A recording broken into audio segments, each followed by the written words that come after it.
Podemos comenzar. Buenas tardes. Gracias, Pepe, por contar conmigo para estos cursos y gracias a todos vosotros por estar aquí ahora. En mi intervención quiero hacer una reflexión a partir de mi propia experiencia, de cómo he trabajado la geografía y la historia de América a lo largo de más de 30 años de docencia.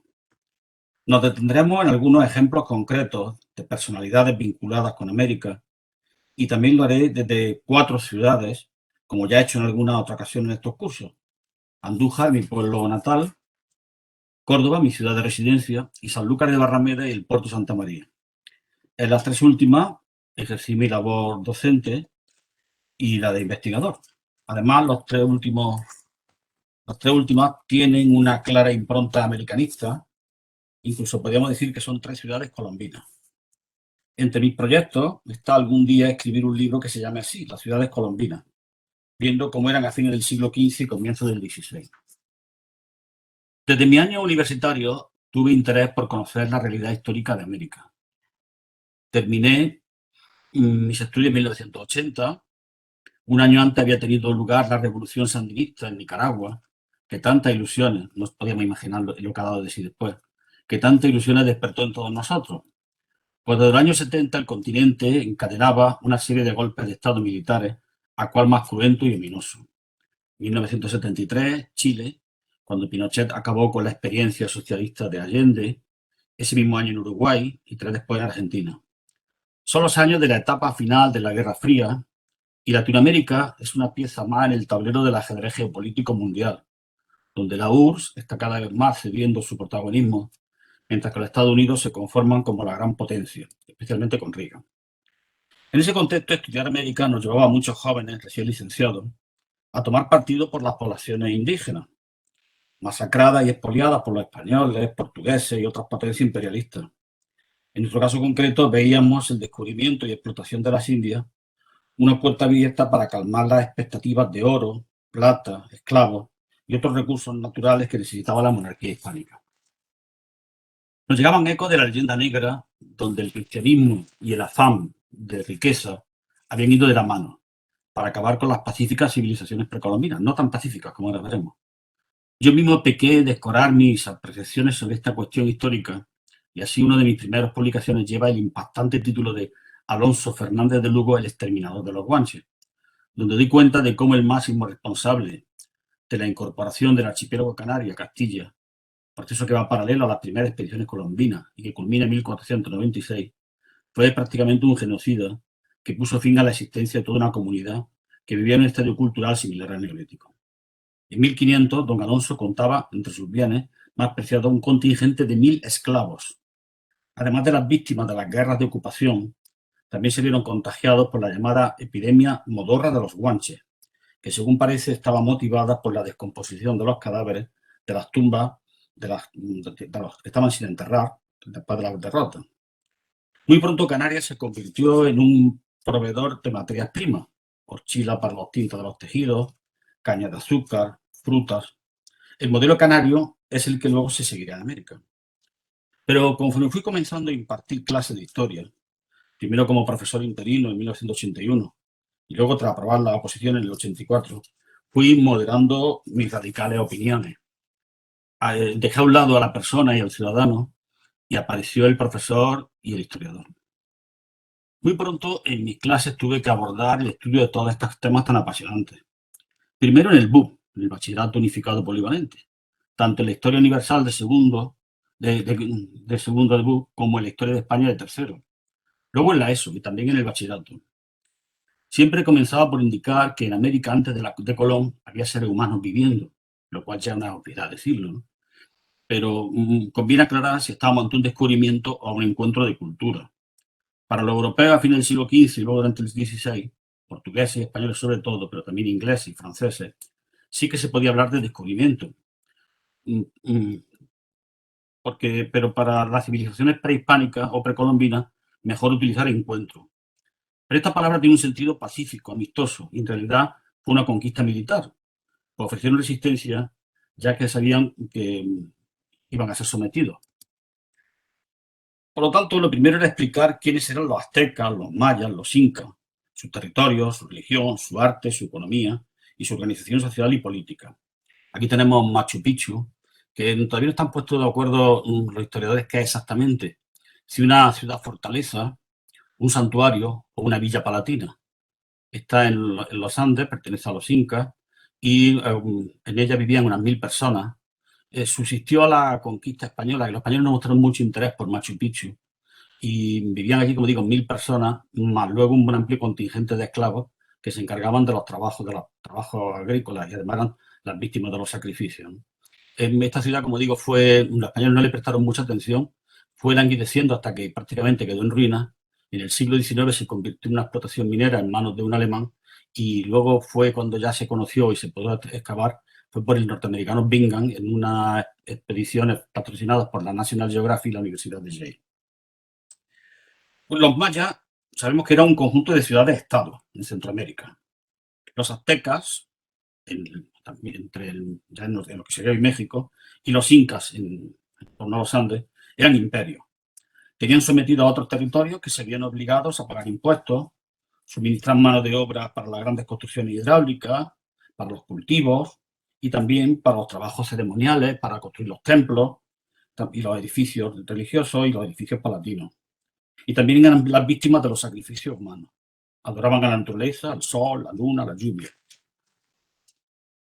En la ESO abordamos los aspectos físicos y humanos de la geografía de América, pero en lo referente a la historia, esta quedaba un tanto desdibujada.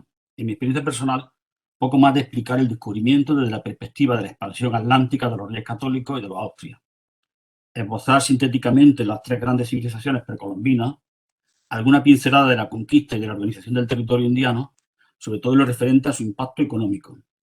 Quizá un mayor detenimiento en la figura de Colón, y en mi caso personal, dado que durante 15 años ejercí como profesor en San Lucas y en el puerto, un mayor detenimiento en el viaje de circunnavegación de Magallanes Elcano, donde la historia de América o de Latinoamérica se encuentra su sitio, era en segundo bachillerato, es en segundo bachillerato la historia de España. Si bien tenemos tendencia a centrarnos especialmente en el mundo de lo contemporáneo.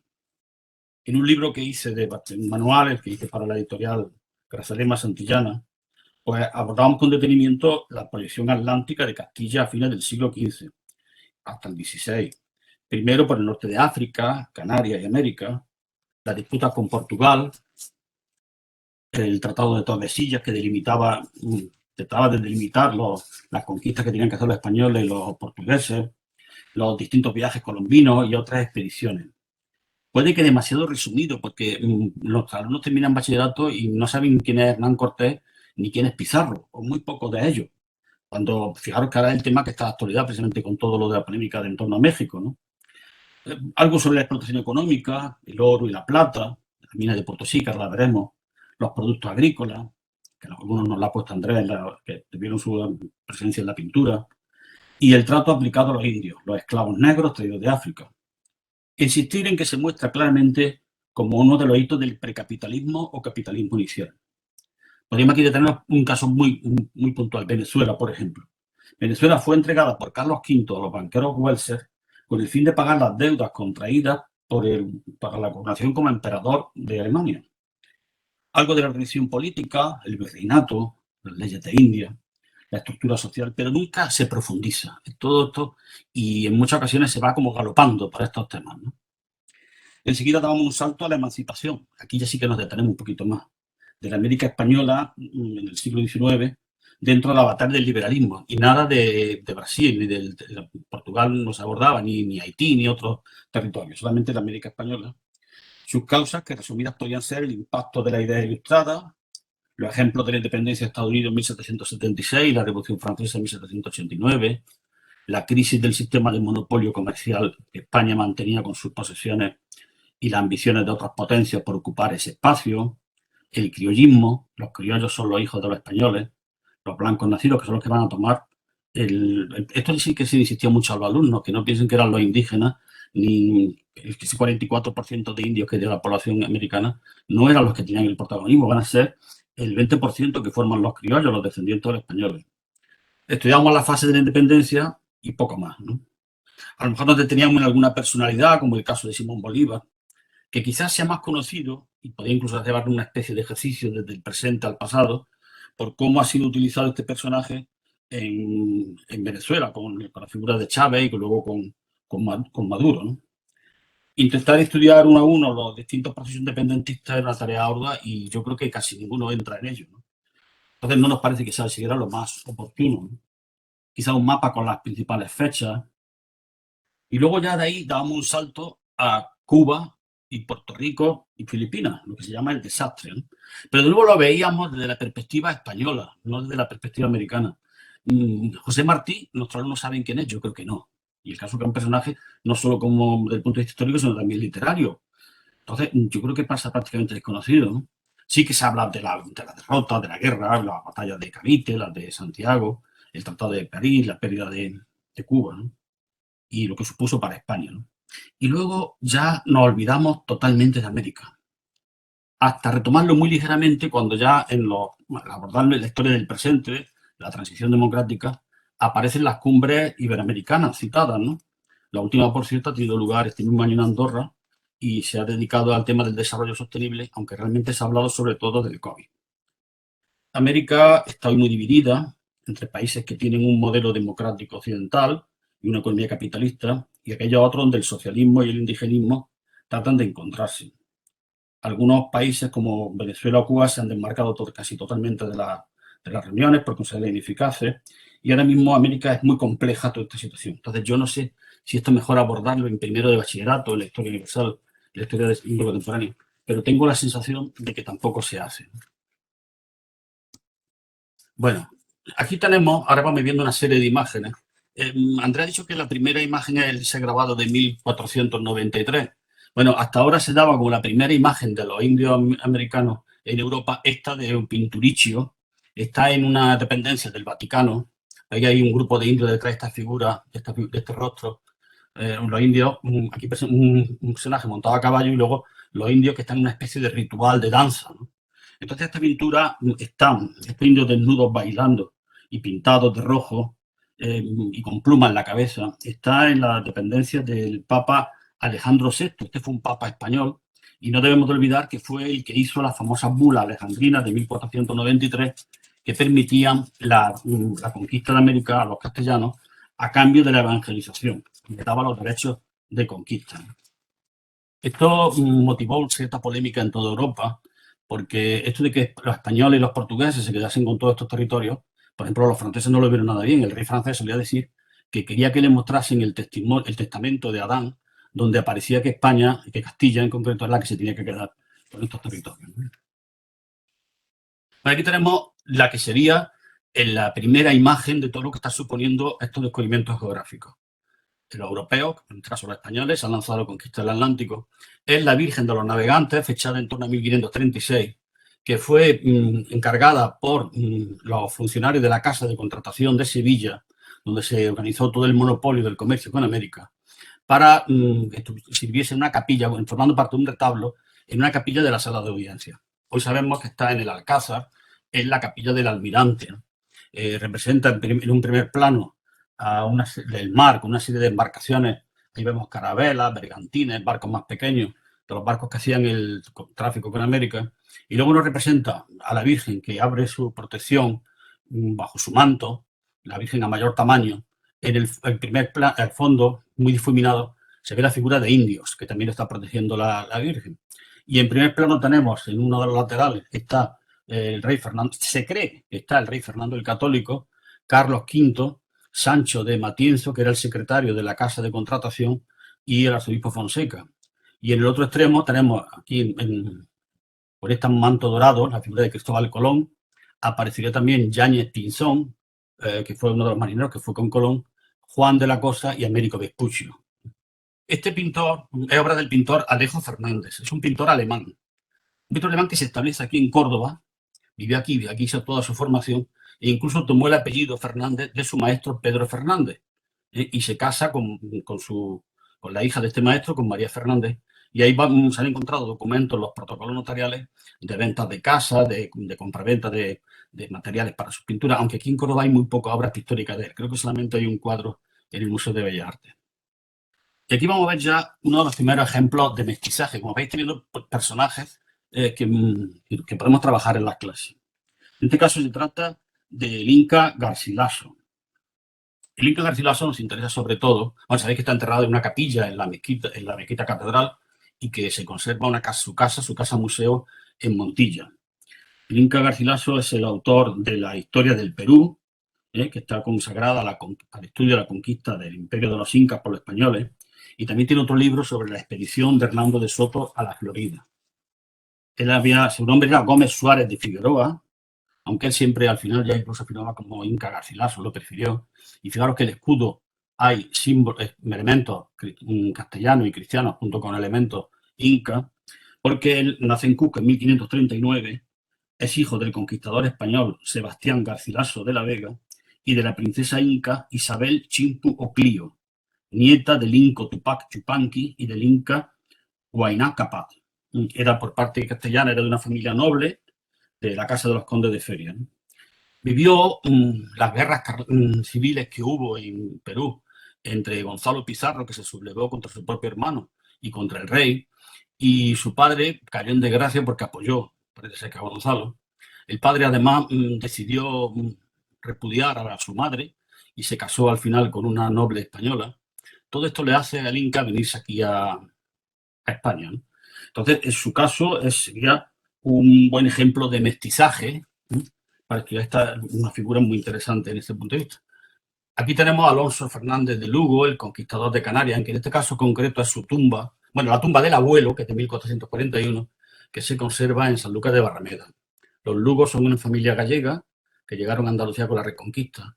Casi siempre los conquistadores tenemos tendencia a verlos como de Extremadura, ¿no? Bueno, pues también lo hay de aquí de Andalucía. Este sería un ejemplo de ello, ¿no? Y Alonso Fernández de Lugo, el nieto de este que estamos viendo aquí, es el que a finales del siglo XV los reyes católicos le encargan la conquista sobre todo de Tenerife y La Palma. Tuvo que derrotar a los reyes guanches, a los Mencey guanches, en una guerra donde además se valió de los enfrentamientos que había entre ellos. Fijaros que estas estrategias van a ser luego utilizadas también por Hernán Cortés o Pizarro en América. Aprovecharse de las disputas que hay entre los propios incas o los propios aztecas para conseguir más fácil la conquista, ¿no? Pero no penséis que fue una derrota, que esto se fue a abrir, vamos, que no fue una cosa fácil, sino que tuvo una lucha bastante encarnizada, ¿no?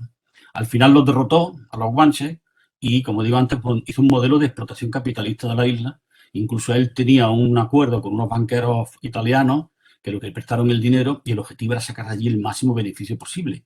Lo que la venta de esclavos guanches aquí en las grandes ciudades donde se venían esclavos, como Sevilla, Córdoba, Écija, va a ser algo muy frecuente, o en Lisboa, ¿no?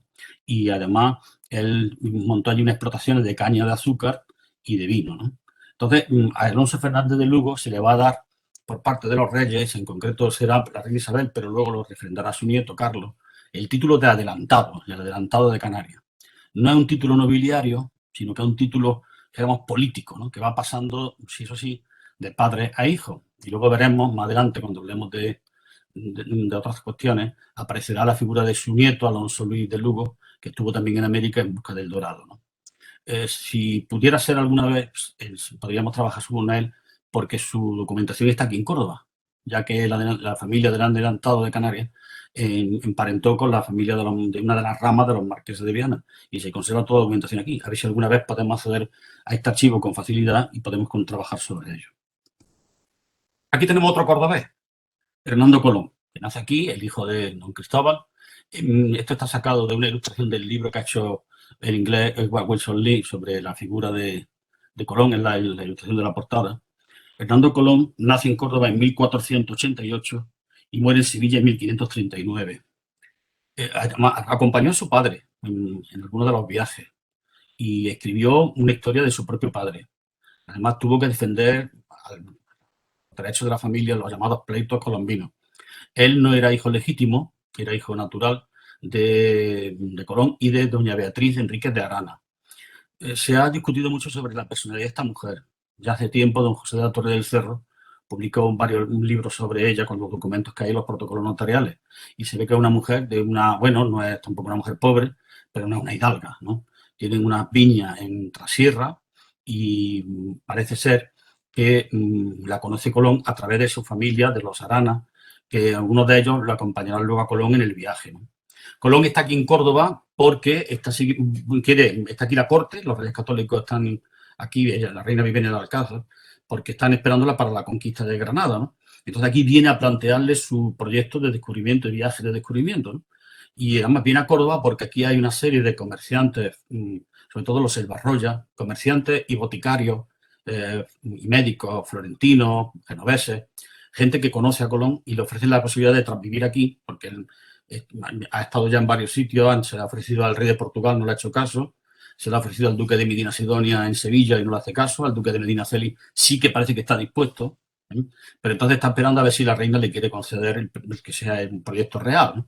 Bueno, pues Colón se gana aquí la vida vendiendo libros, ¿eh? Y Colón aquí conoce, como digo, a Beatriz y con ella tiene este hijo, ¿no? La relación de Colón con Beatriz tampoco fue muy allá, porque él no le hace mucha atención. Sí es verdad que en su testamento dice que para descargo de su conciencia le deja una cantidad de dinero a Beatriz. Y el propio hijo, Hernando, tampoco tuvo una relación con la madre. Incluso escribe un poema donde dice que maldice los pechos que le han amamantado. Un poema extraño, no sabe muy bien qué pasó ahí, ¿no? Bueno, el hecho es que Hernando es sobre todo conocido por su creación de la Biblioteca Colombina en Sevilla. Hoy tiene 4.000 volúmenes, pero en su origen eran 15.000. ¿Eh? Os podéis dar una idea de lo que este hombre era diplomático, estuvo al servicio de Carlos V, le acompañó en todos sus viajes por Europa. Cuando, por ejemplo, cuando va a ser coronado emperador, ahí está Hernando, ¿no? Y en todos estos viajes él aprovechaba y compraba libros. Y además le permitió conocer personalmente a humanistas como Erasmo de Rotterdam, que le dedican los libros, ¿no? En uno de estos viajes compró un cargamento de libros en Venecia y el barco se hundió. Y hizo luego Hernando un libro que se llama Memorial de los libros naufragados, apuntando detalles de los 1.611 libros que había comprado. Fijaros qué personaje más interesantísimo. Además, fue autor, como digo, de varios libros y sobre todo también es geógrafo, porque hace unas de las primeras cosmografías de España, ¿eh? Describiendo pueblo a pueblo o ciudad a ciudad, cómo era España, la España del siglo XVI, ¿no? Bueno, pues Hernando es un gran desconocido aquí en Córdoba. Aquí tendríamos ya una posibilidad de trabajar sobre esta figura. Llegamos a Bartolomé de las Casas. Bartolomé de las Casas es también un personaje muy interesante. Nace en Sevilla en 1484, muere en Madrid en 1566.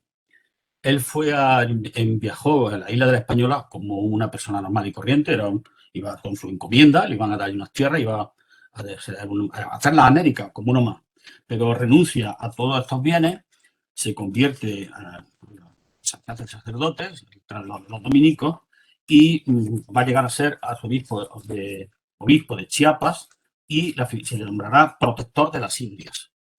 Él es conocido sobre todo por la brevísima relación de la destrucción de las Indias, donde describe todas las atrocidades cometidas por los colonizadores contra los indios.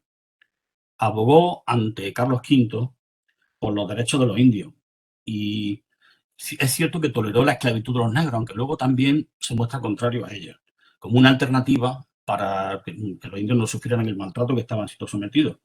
Y tiene mucho que ver en la redacción de las famosas leyes nuevas de 1542, ¿eh? Donde se hay una defensa clara del indio. Se enfrentó con otros historiadores y escritores, como por ejemplo nuestro paisano de Puerto Blanco, Juan Ginés de Sepúlveda, que este sí defendía que era una guerra justa la que se hacía contra el indio y que que teníamos derecho por las famosas bulas alejandrinas para conquistarlos y explotarlos, porque no los consideraba a los indios ni siquiera seres humanos, ¿no?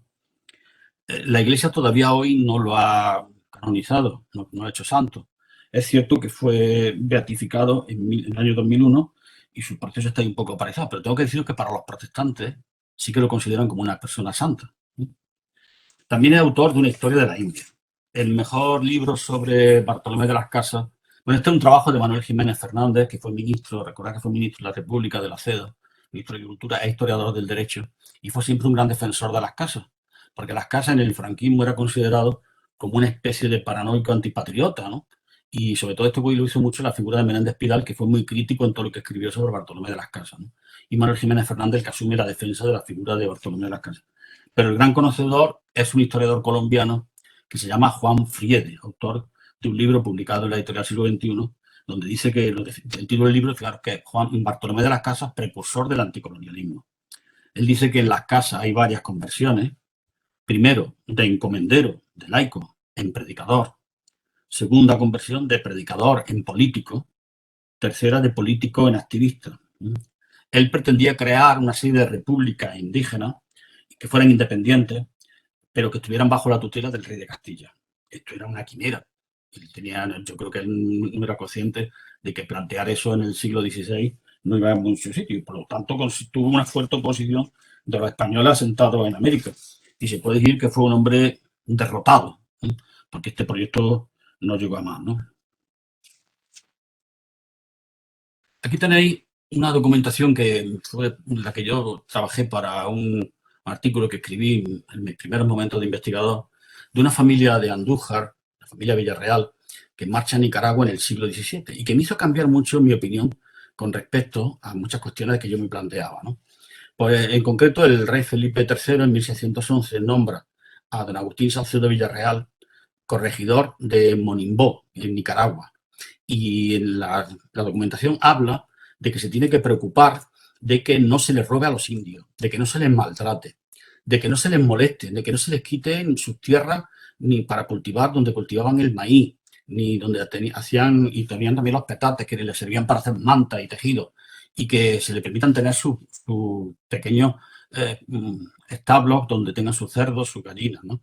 Entonces él habla de que no se le puede, eso sí, que se convierta a los indios y que no se le permita hacer sacrificios. Pero hay en todas estas medidas que da en este nombramiento de corregidor, hay todo un sentido, podemos decir que paternalista, ¿no? Pero hay todo un sentido de protección al indio, ¿no? De cómo la obligación que tenía este paisano mío, este Agustín Salcedo Villarreal, era la de defender a los indios, ¿eh? Porque ya eran conscientes de lo que estaba pasando, ¿no? Esta es la famosa mina de plata del Potosí, ¿eh? Muchas veces se ha planteado cuál fue el objetivo de los españoles al llegar a América. Bueno, pues yo creo que aquí es revelador el libro de Pierre Vilar, Oro y moneda en la historia, ¿no? Donde habla de cómo la necesidad de oro y plata, de ese capitalismo inicial, la necesidad de esos metales preciosos está en la base de la conquista. Puede haber otros motivos, ¿eh? La evangelización, bueno, sí está ahí, pero el fundamental es este. Esta es la mina famosa que incluso hoy todavía se utiliza en castellano la expresión valen más que un Potosí, ¿no? Se puede utilizar esa expresión haciendo referencia a la riqueza que tenía. Y aquí tenemos uno de los famosos mitos que hubo en América, el mito del dorado. En esta obsesión por el oro hubo la idea de que existía un país que donde todo era oro, ¿eh? Y fueron varias las expediciones que fueron a buscarlo. Se pensaba que estaba por la selva del Amazonas o por la zona del río Orinoco en Venezuela. No, no había una idea clara, pero estaban por ahí, por ese territorio, ¿no? Y hubo la famosa expedición de Lope de Aguirre, que fue un aventurero que incluso se quiso proclamar independiente y separarse de la tutela del rey Felipe II y murió descuartizado, que fue la que le valió a Ramón J. Sender para escribir una novela sobre él y a Herzog para hacer la famosa película Aguirre, la cólera de Dios. También hubo expediciones de los cordobeses Sebastián de Belalcázar y Gonzalo Jiménez de Quesada y varios también alemanes, porque ya he contado antes como los Belser eran los propietarios de Venezuela durante un tiempo, e entonces mandaron allí a varios exploradores alemanes en busca de este mítico país del oro, ¿no? Esto que tenéis aquí es que Carlos Saura hizo un libro y una película sobre el dorado, y la historia partía de un príncipe, el príncipe dorado, que en su ceremonia de entronización se le pintaba de polvo de oro y se le sumergía en una laguna, ¿no? Entonces, para llegar a la laguna se le montaba una balsa toda de oro, ¿no? Una réplica de esa balsa se conserva en el Museo de Oro de Colombia a escala pequeña, ¿no? A escala reducida. ¿Sí? Entonces, como digo, hubo pues, toda una obsesión, ¿no? Por encontrar este país del oro, ¿no? Otra cuestión importante es la de la esclavitud, los negros, porque y de esto la Bartolomé de las Casas era uno de los que lo defendía, ¿no? Para no acabar con los indios, que además sufrieron no solo el maltrato, sino también el contagio de enfermedades, además de la gente que murió en la guerra, se planteó la esclavitud. La esclavitud había existido en Castilla, existía en Castilla en la Edad Media y en Aragón, ¿no?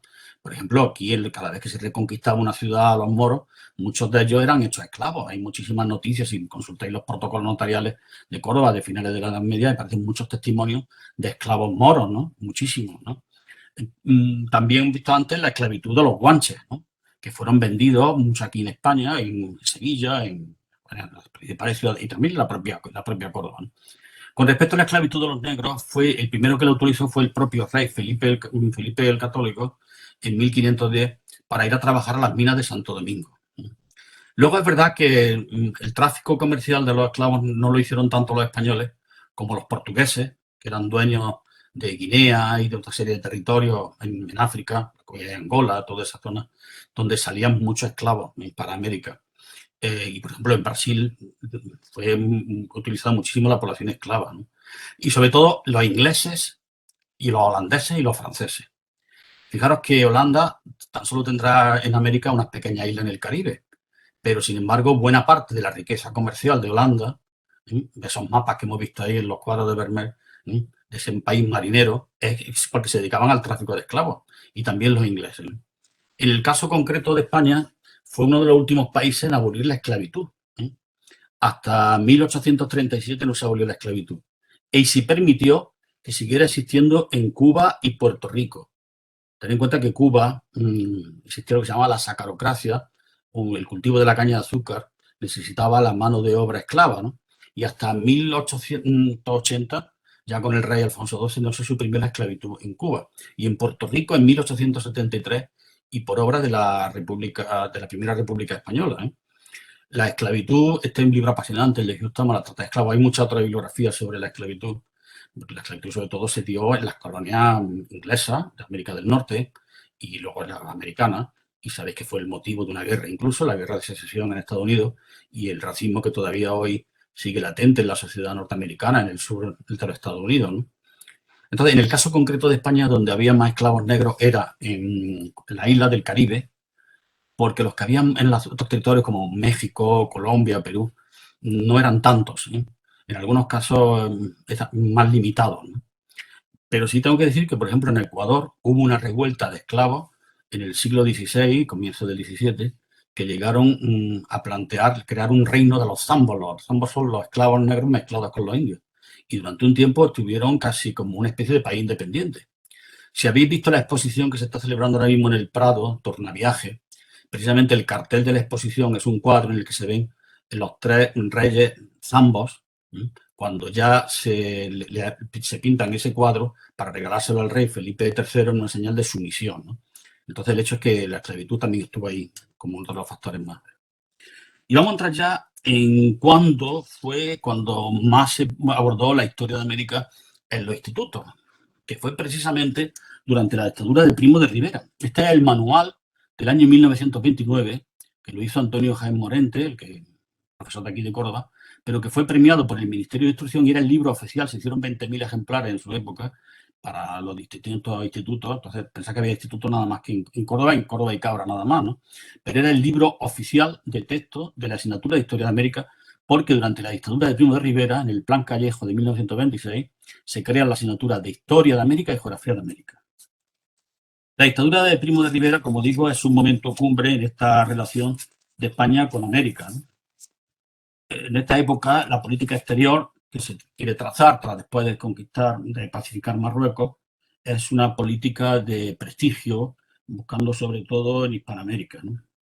Entonces, en el país hay una fiebre americanista, es cuando se crean las cátedras de historia del arte colonial y de América en las universidades, se crean instituciones tanto públicas como privadas, por ejemplo, el Instituto Hispano-Cubano de Historia de América, que sigue existiendo en Sevilla, se crea en esta época, es cuando se publican libros como el que he citado antes de Beatriz Enrique de Arana y Colón.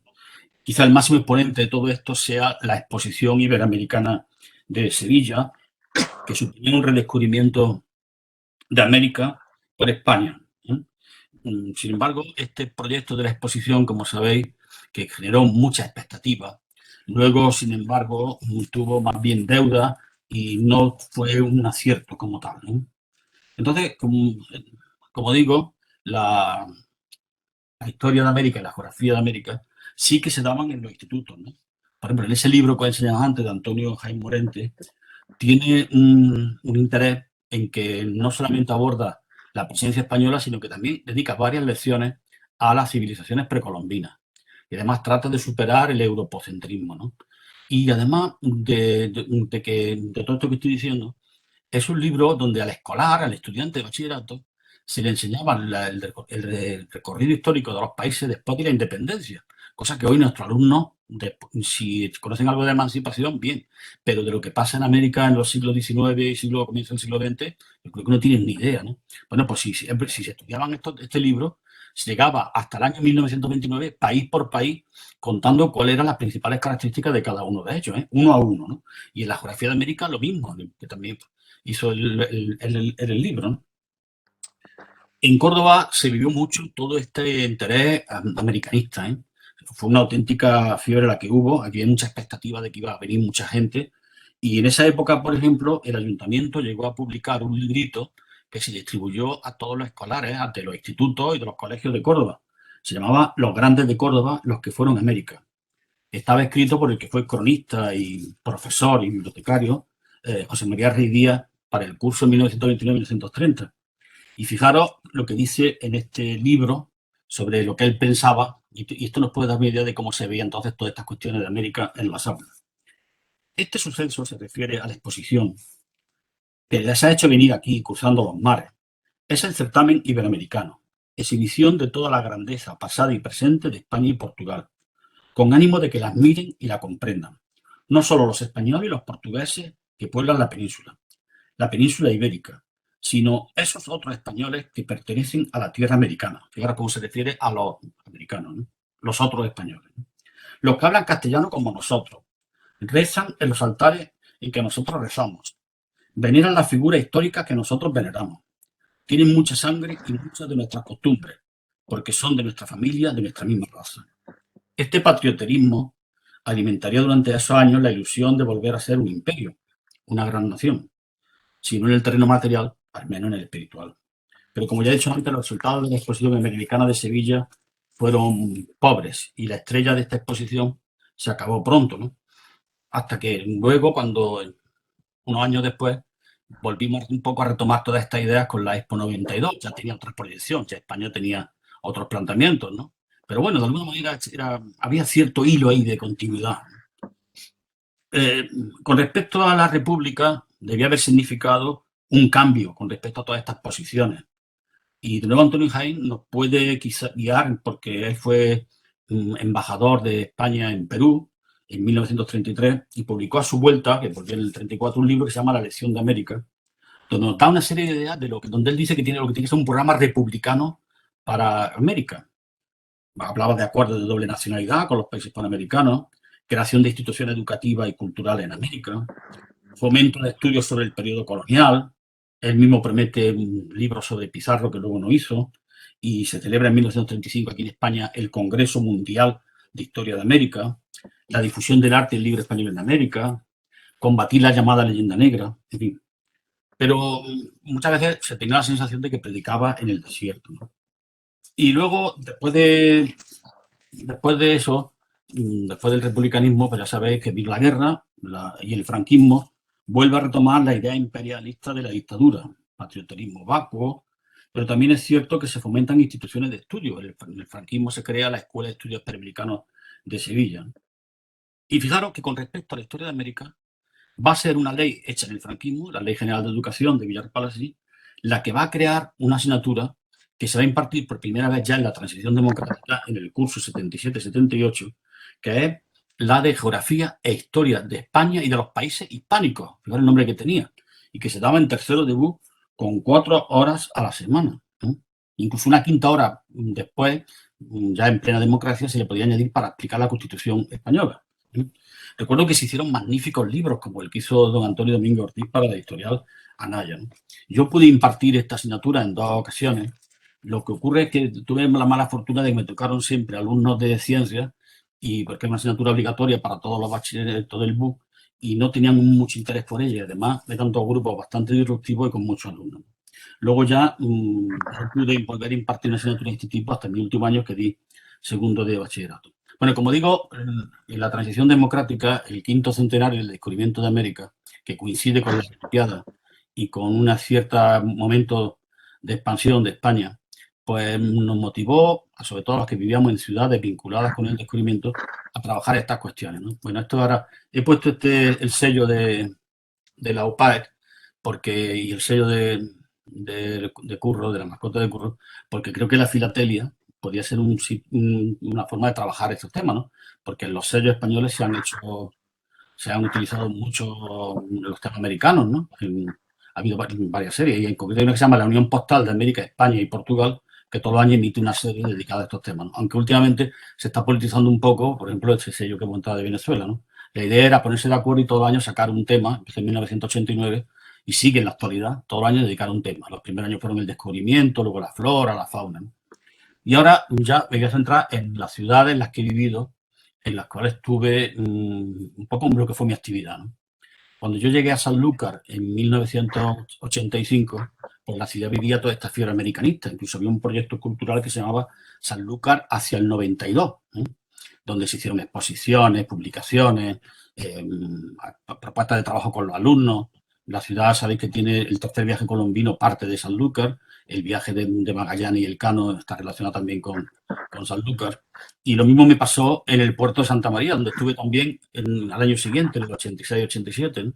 Es una ciudad donde todavía hoy es muy fuerte la presencia americana, donde se conservan muchas de estas casas de los comerciantes con América, las casas de los cargadores a India, ¿eh? Y donde además también Colón estuvo, porque estuvo a punto de salir de allí en el viaje eh, cuando el duque de Minas Gerais se ofreció a patrocinar el viaje. Bueno, pues con mi alumno de Sanlúcar se me ocurrió esta idea de hacer una revista que iba a salir una vez, un solo número al año, porque tampoco teníamos muchos medios económicos, aunque conseguimos subvenciones de la Asociación de Padres y de la Junta de Andalucía, de unos programas que había de ayuda a actividades escolares. Y en concreto se le ocurrió este periódico que se llama El Circunnavegante, periódico escolar del quinto centenario, que lo que trataba era la idea de la vuelta al mundo, pero no solamente la vuelta al mundo, sino la idea del descubrimiento y los viajes y lo que significaba América. La idea me vino porque en esos años llegó a mis manos un periódico que habían hecho en Santa Fe, el Heraldo Capitular, donde con formato de periódico narraban todo el hecho de las capitulaciones de Santa Fe y la conquista de América como si estuvieran produciéndose en esos mismos momentos. Era un periódico como si fueran noticias de ayer, ¿no? Y lo habían hecho en el Instituto de Santa Fe. Pues yo con mi alumno se me ocurrió esta idea. Este es el número 3, en el cual nos dedicamos sobre todo a hablar de Sanlúcar. O sea, el tema monográfico fue Sanlúcar. Nos dieron un premio y fuimos a la Expo 92, una visita de varios días, cuando presentamos la actividad. Este fue el primer número que hicimos. Estaba entonces yo lo hice en dos institutos distintos. En este en concreto, que fue el primero, nos dedicamos sobre todo también al viaje de la nao Victoria, del barco que pudo, de los 5 barcos que salieron en el viaje de circunnavegación, el único que volvió. Pero también venían actividades hechas por alumnos, un cómic que hicieron los alumnos sobre los viajes de Colón, unos consejos que daba Colón sobre cómo había que ligar, cómo había que conquistar a los chicos o a las chicas, una serie, en plan, un tono así de humor que lo hacían ellos. Y luego también unas visitas que hicimos al castillo de Sanlúcar, todo eso lo contaban ellos en el periódico. Y luego en el número 3, como coincidió con, esto no tengo imagen, como coincidió con la Expo, pues nos planteamos que fue una especie de debate entre los alumnos de los que estaban a favor del quinto centenario y los que estaban en contra, ¿no? Esto lo debatimos mucho en las clases. Disponíamos de una hora a la semana dentro de lo que se llamaban unidades didácticas complementarias y pudimos hacerlo, ¿no? Visitamos previamente la Expo cuando todavía estaba en obra y luego nos dieron el premio y volvimos ahí, ¿no?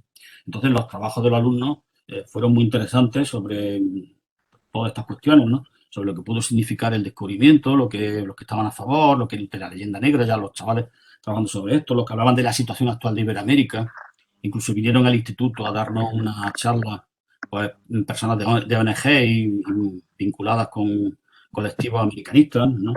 En fin, un poco que los alumnos vieran estos temas no como algo de que está en los libros, sino que era algo que tenía vida en esos momentos, y además estábamos viviendo día a día las noticias del quinto centenario, ¿no?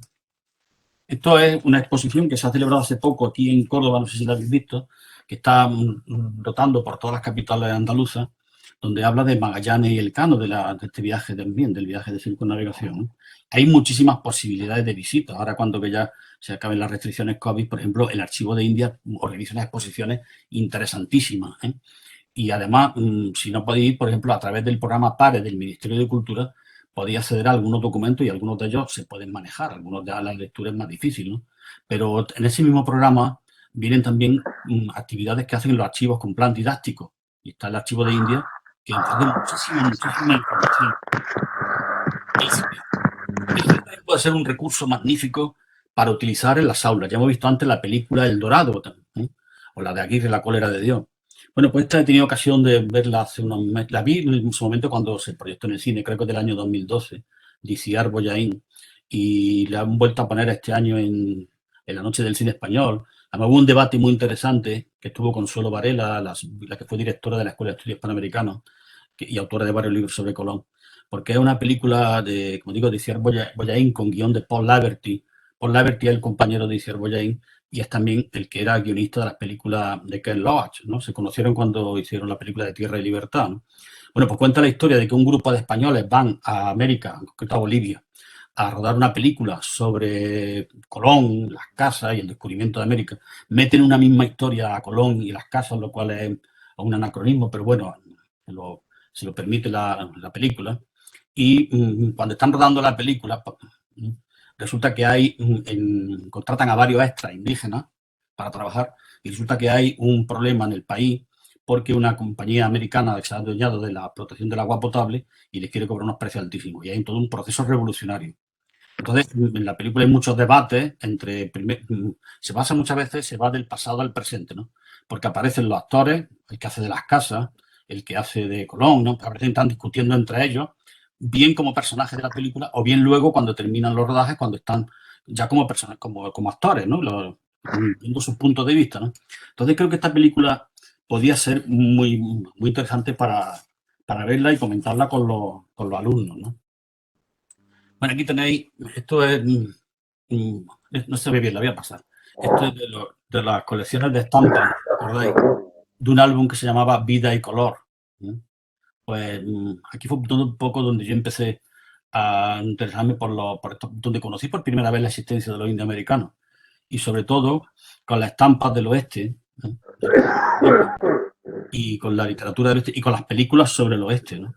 El tema de la explotación de América del Norte, de cómo en que esto se podía dar tanto en cuarto de la ESO como en primero de bachillerato, cuando se habla de la expansión de los Estados Unidos, que se nos escapa a lo mejor de lo que es España, aunque tengo que deciros que también los españoles estuvieron en varios de los estados que hoy son de los Estados Unidos, ¿no? Arizona, Texas, Nuevo México, California, Luisiana, todos esos territorios, Florida, todos esos territorios pertenecieron a España, ¿eh? Hace en el año 2016, el Thyssen montó una exposición en Madrid, La ilusión del lejano oeste, que era sobre la presencia española en todos estos territorios de América del Norte, ¿no? En la relación, con, por ejemplo, de los españoles con los indios, ¿no? Bueno, pues el trabajar el tema del oeste sí que se podría hacer con películas, porque hay ya mucho cine que es crítico con lo que fue. Estoy pensando en películas como Soldado Azul, como Pequeño Gran Hombre, o Un hombre llamado Caballo, o Bailando con Lobos, donde, por cierto, Bailando con Lobos, la película de Kevin Costner, cuando el teniente o el capitán americano llega a la tribu india, lo primero que le enseñan es el casco de un español del siglo XVI, uno de los tercios, un casco que estaba allí porque habían ido para allí también los españoles, es una cosa curiosa, ¿no? O sea, este es un libro que debéis, si os interesa el tema de los indios americanos, donde sí que se podía montar una auténtica leyenda negra. Hasta tal punto que el propio presidente Biden, este año en la conmemoración del Día de Colón, ha hecho una petición formal de perdón a los jefes de las tribus indígenas, pues ya sabéis que fueron masacrados, ¿eh? Y luego se les condenó a vivir en una zona de reserva de unos territorios inhóspitos y que incluso cuando aparecieron recursos minerales se les volvió a expulsar y se les mandó y han estado por ahí hasta que al final poco a poco se van reconociendo sus derechos, ¿no? Pues este yo creo que es el libro definitivo sobre el tema del indio norteamericano, ¿no? Y ahora sobre Córdoba, ciudad colombina. Este es un documento del archivo municipal en 1898, cuando se traen los restos de Colón a España, porque primero se llevaron a... Cuando Colón muere se le entierra en Valladolid. Luego de Valladolid se traslada a Sevilla, de Sevilla a Santo Domingo. De Santo Domingo, cuando Santo Domingo pasó a pertenecer a Francia, se trasladaron a Cuba. Y cuando se va a perder Cuba, se traen aquí a España. Y están enterrados en Sevilla, aunque hay mucha polémica con todo esto. Hay que seguir diciendo que son los restos los que están en Santo Domingo, aunque se han hecho pruebas de ADN y parece que no, que son los de Sevilla, o podían ser que estén mezclados con los de su familia. Bueno, el hecho es que Córdoba también quiere que los restos de Colón se entierren aquí en la mezquita catedral, ¿no? Entonces se plantea todo, se hace todo un expediente y se hacen una serie de gestiones. En el expediente incluso hay una carta del presidente del Consejo de Ministros, Sagasta, donde dice que no puede hacer nada, aunque reconoce los méritos que pueda tener Córdoba, porque el descendiente de Colón, el duque de Veragua, ha decidido que sea en Sevilla donde se entierre. Córdoba, ciudad colombina, ¿cómo trabajarla con los alumnos? Pues hay mil posibilidades. Un paseo por la ciudad, por ejemplo, viendo edificios que están vinculados con América. La Casa del Indiano, la famosa Casa del Indiano. El Caimán de la Fuensanta. En la iglesia, ya hemos visto antes que nos ha mostrado eh, Andrés algo de la mezquita, de la catedral. Ahí está la capilla del Inca Garcilaso. Hay muchos enterramientos del curso de un virrey. O si vais al antiguo rectorado en la calle Alfonso XIII, está el retrato del virrey Caballero Góngora, que incluso se ha vuelto a publicar un libro que se hizo por Rey Díaz en los años 20, ¿no? Pues se ha vuelto a publicar ese libro ahora, ¿no? Contando la vida de este personaje, ¿no? También podéis trabajar con los alumnos con el nomenclator callejero, ¿no? Una serie de calles que están relacionadas con América, ¿no? La Avenida de América, la calle Hernando Colón, o en el barrio del polígono del Guadalquivir, todas las calles que hay dedicadas a los libertadores, ¿eh? Sabéis que hay una serie de calles, una cosa curiosa, que están dedicadas a los libertadores, a los de la emancipación americana, ¿no? También hay motivos, por ejemplo, hay placas. Si vais a la Diputación, al antiguo convento de la Merced, allí en 1937, el ayuntamiento franquista, es decir, que el que ha tomado el poder de la ciudad tras el golpe de Estado, coloca una placa, ¿no? Una de las primeras medidas que hace es poner una placa hablando de que Colón estuvo allí, que estuvo aquí en Córdoba y que parece ser que en la Merced es donde se iba a encontrar con la reina Isabel, ¿no? Tengo que deciros que esa placa, aunque la pone el ayuntamiento franquista, yo he visto en las actas capitulares que el Frente Popular en 1936, en mayo del 36, ya quería colocar ahí esa placa, ¿eh? O sea que no tiene nada que ver las connotaciones políticas que se le puedan dar. Hay varias placas, por ejemplo, la de Antonio Jaén Morente en la calle Judío, donde habla del exilio de este hombre en Costa Rica, o la de Jiménez de Quesada, el conquistador que fundó el nuevo reino de Granada, que está en la del convento de Madre de Dios. Es simplemente pasear por la ciudad, ¿no? Y también, bueno, si decidís, por ejemplo, poner eh, los materiales que ha presentado antes Andrés, yo añadiría a lo mejor un congreso que hubo en el año 88, Córdoba y Iberoamérica, que podéis consultar la acta en la página web de la Asociación Española Americanista, que se publicó el libro. O sea, que todas estas cuestiones ofrecen muchísimas posibilidades. Y con respecto a la investigación, pues lo mismo os digo. Precisamente yo ahora estoy trabajando en estos días, acabo de presentarlo ahora en Sanlúcar, un trabajo sobre la Hermandad de la Santa Caridad de Sanlúcar, que atendía a los pobres. Es muy parecida a la que don Miguel de Mañara creó en Sevilla en el siglo XVII. Y tengo que deciros que tanto la de Sevilla como la de Sanlúcar están vinculadas con América, porque don Miguel de Mañara es de una familia de ricos comerciantes corsos que se han enriquecido con el comercio de la plata que viene de América. Y en el caso concreto de esta clínica de Sanlúcar que yo estoy trabajando, son unos comerciantes bretones que se establecen en Sanlúcar, la familia Eón, la francesa Eón, los que fundan este hospital, ¿no? Entonces hay mil posibilidades de temas para investigar sobre la historia de América y para trabajarlo luego con los alumnos, ¿sí? Incluso iniciarlo un poquito en la investigación histórica. Y nada más, muchas gracias.